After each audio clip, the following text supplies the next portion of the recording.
नमस्कार विद्यार्थी मित्रांनो, मी बाळासाहेब वाघमारे. मी तुम्हाला शिकवणार आहे 8वीचा इतिहास. तर इतिहासाचा आपला पहिला धडा आहे इतिहासाची साधने.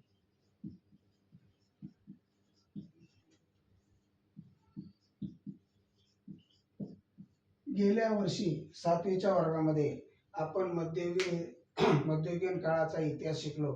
त्यामध्ये आपण छत्रपती शिवाजी महाराजांचा इतिहास शिकलो. त्यामध्ये सुद्धा आपण इतिहासाची काही साधने शिकलो. तर आपण गेल्या वर्षी भौतिक साधने,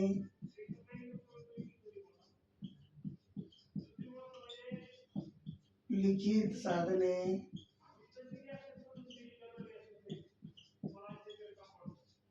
आणि मौखिक साधने ही 3 प्रकारची साधने गेल्या वर्षीच्या इतिहासामध्ये आपण शिकलो. तर या वर्षी आपल्याला आधुनिक भारताचा इतिहास शिकत असताना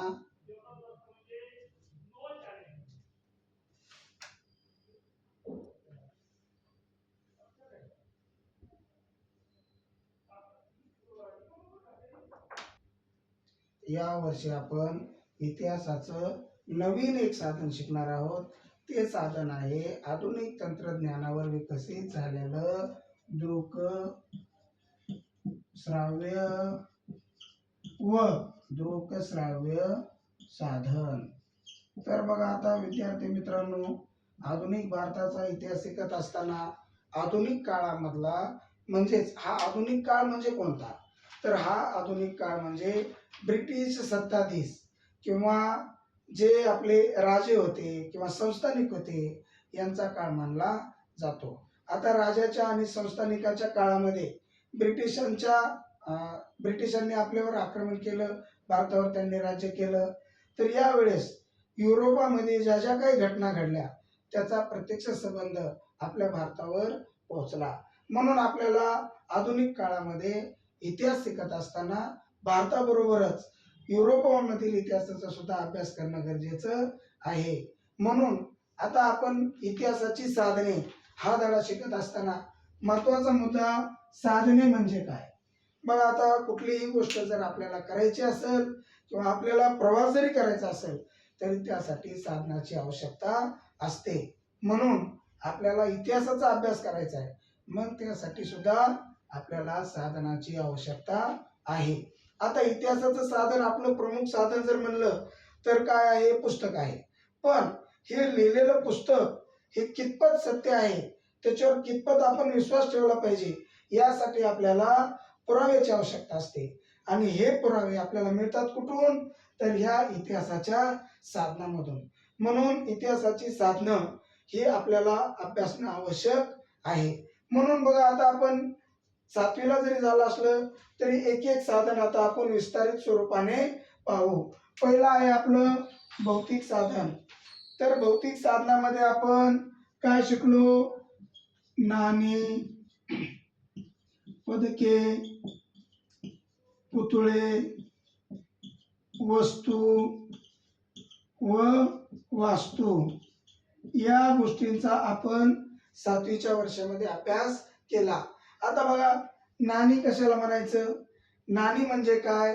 आता पूर्वीच्या काळामध्ये भारतामध्ये व्यवहार करण्यासाठी नाण्यांचा वापर केला जायचा. आजही त्या नाण्या आहेत. आपण ज्याला डॉलर म्हणतो, 10चा डॉलर, 5चा डॉलर ज्यांना म्हणतो ती नाणी. आता पूर्वीच्या काळामध्ये नाण्याचा वापर केला जायचा.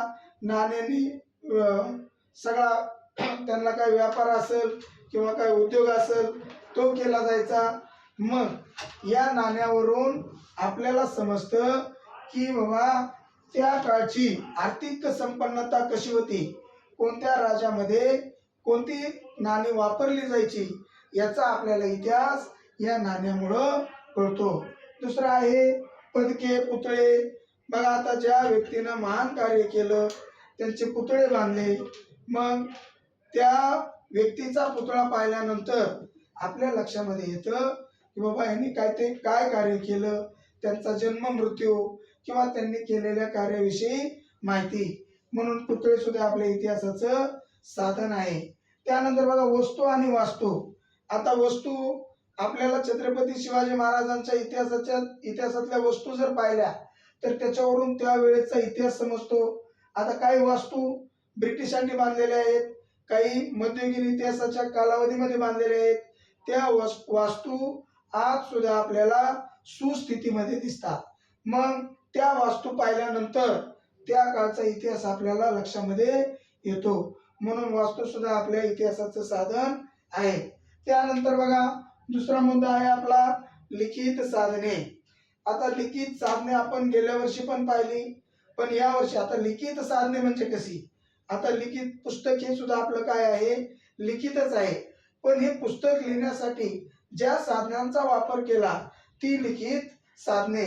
त्याच्यामध्ये उदाहरण म्हणलं तर बघा तुम्हाला मी सांगतो पत्रव्यवहार. आता पूर्वीच्या काळामध्ये पत्रव्यवहार व्हायचा. या पत्रव्यवहार कोणत्या राजाने कोणत्या राजाला काय पत्र लिहिलं किंवा ब्रिटिश सरकारने ब्रिटिश पार्लमेंट मधून म्हणजेच इंग्लंड मधून भारतामध्ये कायदे करण्यासाठी काय पत्र लिहिलं, या पत्राला जर ते पत्र जर आपण पाहिले तर आपल्या लक्षामध्ये येतं की पत्रव्यवहार हे सुद्धा आपल्या इतिहासाचे लिखित साधन आहे. कारण छत्रपती शिवाजी महाराजांच्या काळामध्ये पत्रव्यवहार व्हायचा. त्यांनी दिल्लीच्या बादशाहाला पत्र लिहिलं. त्या लेखनाची भाषा कोणती होती, त्याच्यामध्ये मजकूर कसा लिहिला जायचा, हा इतिहास आपल्याला पत्रव्यवहारामुळे माहिती होतो. त्यानंतर दुसरं साधन आहे आपलं पुस्तके. बघा पुस्तकं, त्या काळची पुस्तकं आपण वाचली आणि त्या काळामध्ये काय लिखाण करत होते लेखक हे आपल्याला त्या पुस्तकामधून समजतं. किंवा त्यावेळेस काय इतिहास लिहून ठेवला. आता जुने जुने इतिहासकार होते, त्या इतिहासकारांनी मोठी मोठी पुस्तकं लिहून ठेवली, ग्रंथ लिहून ठेवले. त्याच्यामधून तो अभ्यास केल्यानंतर ते सुद्धा आपल्या इतिहासाचे लिखित साधन होतं. त्याच्यानंतर दुसरं साधन आहे आपलं वृत्तपत्र. आता वृत्तपत्रामधून हे कसं साधन होईल असा तुम्हाला प्रश्न पडला असेल. पण वृत्तपत्र हे दैनिक असतं, म्हणजे दररोज प्रकाशित होणार असतं. मग ज्या वेळेस ब्रिटिश भारतावर सत्ता स्थापन केली होती किंवा भारत स्वतंत्र होण्याच्या अगोदर वृत्तपत्रांची निर्मिती झाली. मग वृत्तपत्रामधून आपल्याला काय कळतं की समकालीन घटनेचा जो समकालीन घटना आहे हे आपल्याला वृत्तपत्रामधून समजतं. आता समकालीन म्हणजे काय, समकालीन म्हणजे समांतर काळात घडलेल्या घटना. आता वृत्तपत्र आपण आजही वाचतो. वृत्तपत्रामध्ये आपल्याला काल परवा 2 दिवसामध्ये काय घटना घडली याची माहिती मिळते. तर 1947च्या अगोदर भारत स्वतंत्र करण्यासाठी जे जे क्रांतिकारक लढले त्या वृत्तपत्रामधून त्याची आपल्याला माहिती मिळते. त्यावेळेचे वृत्तपत्र पाहिल्यानंतर आजही आपल्याला त्यावेळेचा इतिहास समजतो. म्हणून वृत्तपत्राची सुद्धा हे आपलं लिखित साधन आहे. त्यानंतर बघा त्याच कालखंडामध्ये घेतलेल्या परदेशी व्यक्तीच्या नोंदी.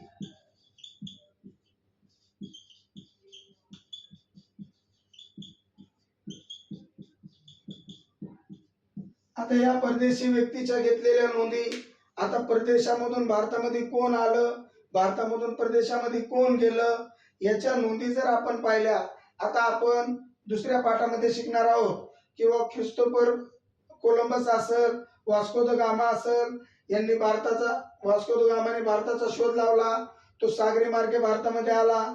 मग ही नोंद होती म्हणून आपल्याला समजलं की वास्को द गामाने आपल्या भारतामध्ये येऊन पहिल्या पोर्तुगीज खलाशाने भारताचा शोध सागरी मार्गाने लावला. म्हणून परदेशी व्यक्तीच्या नोंदी हे सुद्धा आपल्या काय आहे, इतिहासाचे लिखित साधन आहे. त्यानंतर बघा नियतकालिके. आता नियतकालिके म्हटलं की आपल्याला प्रश्न पडतो, आपल्या पुढे नवीनच शब्द उभा राहतो.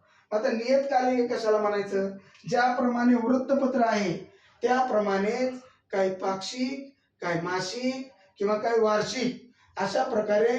पाक्षिक म्हणजे एक पत्र ते विशिष्ट दिवसाला प्रकाशित होणार, साप्ताहिक म्हणलं की ते प्रत्येक 7 दिवसाला प्रकाशित होणार, आणि वार्षिक म्हटलं की ते वर्षाला प्रकाशित होणार. असे काही पत्र होते. या पत्रामधून विविध लेखकांनी वेगवेगळे लेख लिहिले, स्वातंत्र्यावर त्यांनी भाष्य केले, राजकीय भाष्य केले, त्याप्रमाणे सांस्कृतिक भाष्य केले. हे सगळं लिखाण या नियतकालिकामधून आपल्याला वाचायला मिळतं. म्हणून नियतकालिके वाचल्यानंतर किंवा त्या काळची नियतकालिके पाहिल्यानंतर त्या काळातला इतिहास आपल्या लक्षामध्ये येतो. म्हणून नियतकालिके सुद्धा आपल्या इतिहासाचे लिखित साधन आहे.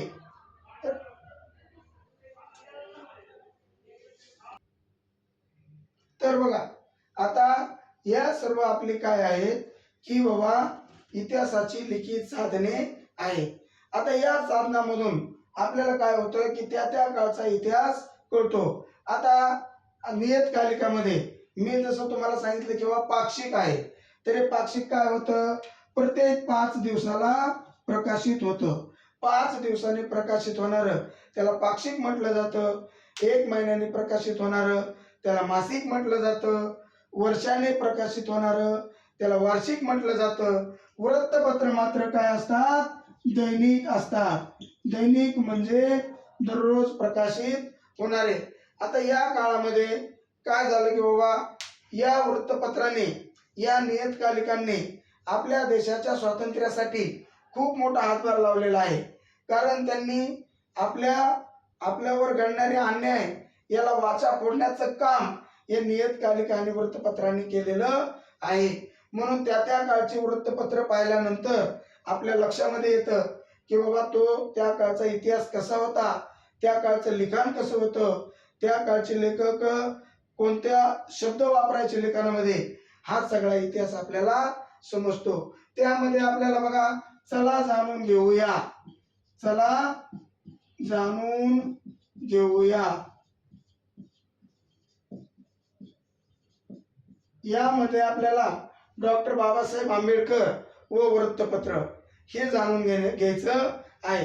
तर डॉक्टर बाबासाहेब आंबेडकरांनी वृत्तपत्र यांचा पण संबंध आहे. तर बघा, जानेवारी 1920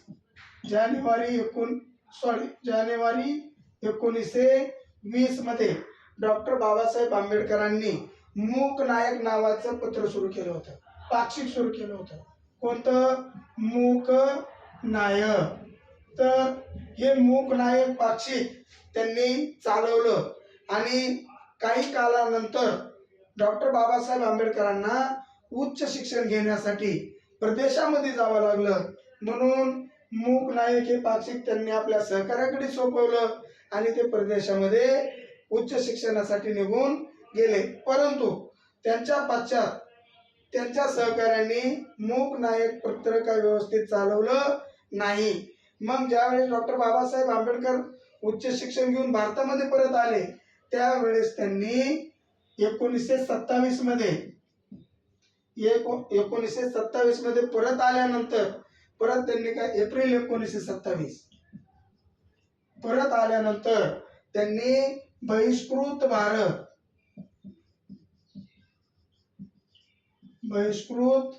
भारत नावाचं काय केलं, एक पत्र सुरू केलं.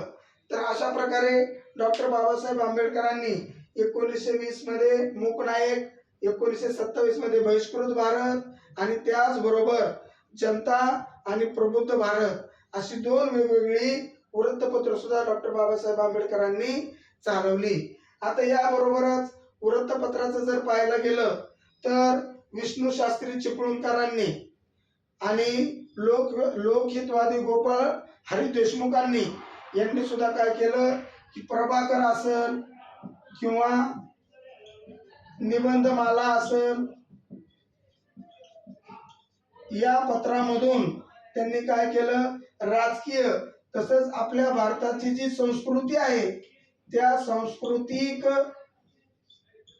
सांस्कृतिक विषयी काय केलं, लिखाण केलं. आणि जसं काय आपली जी संस्कृती आहे ती जगापुढे मांडण्याचा प्रयत्न केला. अशा प्रकारे वृत्तपत्रे हे आपल्या इतिहासाचं प्रमुख लिखित साधन आहे. त्यानंतर बघा, आपल्याला पुढचा भाग आहे मौखिक साधने. आता मौखिक साधने आपण गेल्या वर्षी 7वी मध्ये पण शिकलो. आता या वर्षी पण आपल्याला मौखिक साधनांचा अभ्यास आहे. मौखिक साधन म्हणजे मुखाने बोलणे, म्हणजे याला आपण काय म्हणतो, मौखिक साधन. आता मौखिक साधन मौखिक साधनांचा सुद्धा आपल्याला या इतिहासामध्ये अभ्यास करताना 8 प्रकारचे मौखिक साधनं पाहायची आहेत. जसं की आपण लिखित साधने पाहिली त्याचप्रमाणे मौखिक साधने सुद्धा आहेत. तर बघा आपला दुसरा आहे मौखिक साधने. आता मौखिक साधने म्हणजे मुखाने बोलणारे. आता आपण लिखित साधने पाहिली ती लिखित स्वरूपाची होती. आता मौखिक साधने आहेत हे मुखाने बोलणारे. आता पूर्वी आपल्याकडे अज्ञान असल्यामुळं, लोक शिक्षित नसल्यामुळं किंवा ज्ञान नसल्यामुळं काही असायचे, काही जी साधने होती ती मौखिक होती. उदाहरणार्थ बघा ओव्या. आता गावामध्ये स्त्रिया ओव्या गायच्या. मग जात्यावरच्या ओव्या असतील किंवा काही छोट्याशा कार्यक्रमामध्ये त्यांनी तयार केलेले काही गीतं असतील या गायल्या जायच्या. याच्यासाठी त्यांना कुठं लिखित किंवा कुठं वाचून ते नसायचे. त्या ओव्या तयार करायच्या आणि त्या ओव्या त्यांना मुखोद्गत असायच्या. मुखोद्गत म्हणजे काय तर ते मुखपाठ आपण जे म्हणतो की नाही ते मुखपाठ असायच्या. म्हणून या ओव्या असतील. त्याच्यानंतर बघा लोकगीते. आता लोकगीते सुद्धा पूर्वीच्या काळामध्ये गायले जायची. आपल्या सामान्य भाषेत जर सांगायचं झालं तर आपल्याकडं ज्वारी कापणीची किंवा ज्वारी काढण्याची वेळ असते. तर त्या वेळेमध्ये काय करतात लोक बरं गीत गातात. त्याला आपल्याकडं काय म्हटलं जातं बलरी म्हटलं जातं. काय म्हटलं जातं बलरी. मग ही बलरी गाऊन लोक ज्वारी काढायचे. का काढायचे? आता ही बलरी कुठं लिहून ठेवलेली आहे का? नाही. ते एक मौखिक साधन आहे. तर ती बलरी गाता गाता काम कसं फास्ट होतं हे त्यांना समजायचं नाही. म्हणून अशा प्रकारची लोकगीतं पूर्वीच्या काळामध्ये गायली जायची. ती कुठेही लिखित स्वरूपामध्ये नव्हती. त्यानंतर बघा मुलाखती घेतलेल्या असायच्या. तर या मुलाखती या सुद्धा आपल्या काय असायच्या त्या काळच्या मौखिक साधन. मुलाखतीमध्ये एखाद्याला विचारलं की त्याच्या कार्याबद्दलची माहिती तो सांगायचा. मग तो सांगत असताना त्याने काय काय केलं हे ते सगळं मुलाखतीमधून आपल्याला जाणून घ्यायचं. म्हणून अशा प्रकारे ओव्या असतील, लोकगीते असतील, मुलाखती असतील हे आपले मौखिक साधने आहेत. त्याप्रमाणेच कलापथके, मेळे, जलसे हे सुद्धा आपल्या इतिहासाचं काय आहे मौखिक साधन आहे. आता कलापथक काय करायचं पूर्वी अज्ञान असल्यामुळं कोणी शिकत नव्हतं. आता आपण आपला जो कालावधी आहे याच्यामध्ये सुद्धा कलापथकांचा काही भाग पाहिलेला आहे. जसं की छोटे छोटे गावामधून येऊन नाटक करणे. ते एक कलापथकाद्वारे एक कला सादर करतात आणि त्याच्यामधून काहीतरी आपल्याला संदेश देतात. तर पूर्वीच्या काळामध्ये अशी कलापथकं असायची. तर ही कलापथकं काय करायची की बाबा आपल्यावर ब्रिटिश कसा अन्याय करतात, आपल्याला स्वातंत्र्य का हवं आहे, आपण स्वातंत्र्याच्या चळवळीत का गेलं पाहिजे हे सांगण्याचं किंवा याचं आपल्याला मार्गदर्शन करण्याचं काम या कलापथकाच्या माध्यमातून व्हायचं. त्यानंतर जलसे असायचे. जलसा म्हणलं की आता आपण एखादा कार्यक्रम असतो त्याच्यामध्ये गीत गाऊन किंवा वेगवेगळ्या गीतांचा किंवा वेगवेगळ्या कला ज्या आहेत ते सादर करण्याचं या जलशामधून करायची. तर पूर्वीच्या काळामध्ये सुद्धा हे जलसे लोक आपल्या गावामध्ये यायचे. जलसा पथक यायचं. मेळे असायचे, मेळावे घ्यायचे. मेळाव्यामधून लोकांना मार्गदर्शन करायचे. म्हणजे हे सगळं मौखिक आहे. आता एखादा भाषण करतो आणि आपण ऐकतो, टाळ्या वाजवतो. भाषण करतो म्हणजे तो लिहून दाखवतो का आपल्याला? तो मुखाने सांगतो, आपण ऐकतो. मग अशा प्रकारे जे मुखाने सांगितलेले आणि आपण ऐकलेले जेवढे काही साधनं आहेत ते सगळे आपली मौखिक साधने आहेत. तर हे सुद्धा इतिहासाचं साधन. आता प्रश्न पडला असेल किंवा ओव्या, लोकगीते, मुलाखती हे इतिहासाचं साधन कसं असेल? तर आता ओव्या गायल्या, त्या ओव्या कशा प्रकारे गायल्या जायच्या, ओव्यामधून काय संदेश दिला जायचा हे आपल्याला ती ओवी ऐकल्यानंतर लक्षात येतं. मग पूर्वीच्या काळामध्ये ओव्या कशा तयार केल्या जायच्या, काय असायचं त्याच्यामध्ये? क्रांतिकारकाला प्रोत्साहन मिळण्यासाठी ओव्या गायल्या जायच्या. त्याच्यानंतर ही लोकगीते जी आहेत, ज्या वेळेस सीमेवर आपलं सैनिक सीमेवर संरक्षण करण्यासाठी किंवा युद्ध लढण्यासाठी सज्ज असतं तर ते त्यांना गीत पाठ असायचे. मग ते गीत काय करायचे, आलेल्या पुढच्या सैन्याला सांगायचे, मग ते त्यांना पाठ व्हायचं, हे मुखोद्गत व्हायचं. मग हे गीत गाऊन त्यांच्यामध्ये स्फूर्ती निर्माण व्हायची, त्यांच्यामध्ये एक असं संचारायची स्फूर्ती. म्हणून त्यावेळेस ती गायलेली गीते, किंवा बघा आता स्फूर्ती गीते एक आपल्या इतिहासाचं मौखिक साधन आहे, स्फूर्ती गीते. आता स्फूर्ती गीते कशी स्फूर्ती मिळते, एक उदाहरण म्हणून मी तुम्हाला सांगतो. ज्या वेळेस इंदिरा गांधी देशाच्या पंतप्रधान होत्या, भारत आणि पाकिस्तान युद्ध लागलं. मग युद्ध लागल्यानंतर जे आपलं सैन्य आहे, हे सैन्य मरणाच्या भीतीने सगळे गावाकडे आले होते, सगळे आपल्या आपल्या गावी आले होते. मग गावात आल्यानंतर ते कुठं शेताने लपून बसले, वेगवेगळ्या ठिकाणी लपून बसले. मग पंतप्रधानांना प्रश्न पडला, पाकिस्तान तर भारताच्या सीमेमध्ये येत येत येत चालले, युद्ध जास्त प्रमाणामध्ये पेटले, मग करायचं काय. त्यावेळेस आपल्या गान कोकिळा लता मंगेशकर होत्या. मग लता दीदीला एक काम सांगितलं की तुम्ही असे एक गीत गा की त्यानंतर आपोआप या सैनिकामध्ये काय होईल, स्फूर्ती निर्माण होईल. आणि मग त्यांनी काय केलं, ए मेरे वतन के लोगो हे गीत गायलं. आणि जे सैनिक लपू बसले होते ते स्वयंस्फूर्तीने